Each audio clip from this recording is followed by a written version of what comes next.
বিসমিল্লাহির রহমানির রহিম। আসসালামু আলাইকুম। সবাই কেমন আছেন? আলহামদুলিল্লাহ আমি অনেক ভালো আছি। তো আজকে আরেকটা ব্লগ নিয়ে হাজির হলাম। এখানে আমি কলিজা ভুনা করবো, গরুর কলিজা। তো আমার সাথেই থাকুন।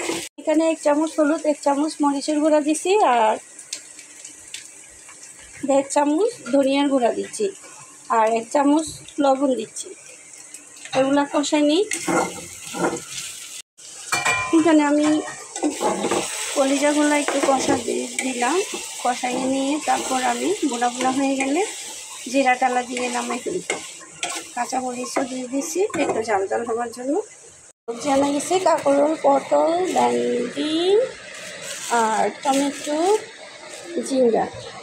এগুলো বাজার থেকে আনা গেছে। এগুলো কালকে রান্না করবো, আজকে অন্য কিছু রান্না করতেছি।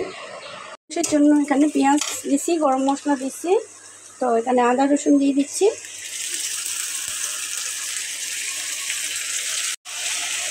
2 চামচ ধনিয়ার গুঁড়া, 1 চামচ মরিচ আর 1 চামচ হলুদ।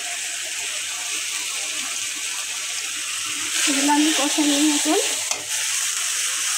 লবণ দেওয়া হয় নাই, 1.5 চামচ পরিমাণ লবণ দিছি, 1 চামচ উঁচু করে।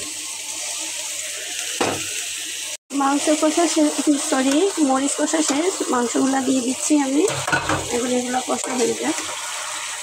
আমি জিরার গুঁড়াটা দিয়ে দিচ্ছি, তারপর ধনিয়া পাতাটা দিয়ে দিচ্ছি। কলিজা ভুনা হয়ে গেছে, একটু দমে রাখি। সিদ্ধ হোক আমি দিছি। এখানে পেঁপে আর আলু দিয়ে দিলাম। এগুলা কষা হোক। মাংস অনেকক্ষণ ধরে সিদ্ধ করছি। আমি এখানে ধনেপাতা কাঁচামরিচ দিয়ে দিছি। এখন জিরার গুঁড়াটা দিয়ে দেব। মাংস রান্নাটা শেষ।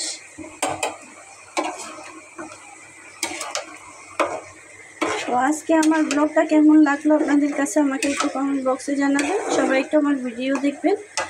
আমার ফলোয়ারদেরকে বলতেছি, আমার সাবস্ক্রাইবদেরকে বলতেছি, সবাই একটু আমার ভিডিও দেখে সুন্দর সুন্দর লাইক কমেন্ট করবেন। তো আজকের মতন এই পর্যন্ত আমার ব্লগটা। সবাই ভালো থাকবেন, সুস্থ থাকবেন। আল্লাহ হাফেজ।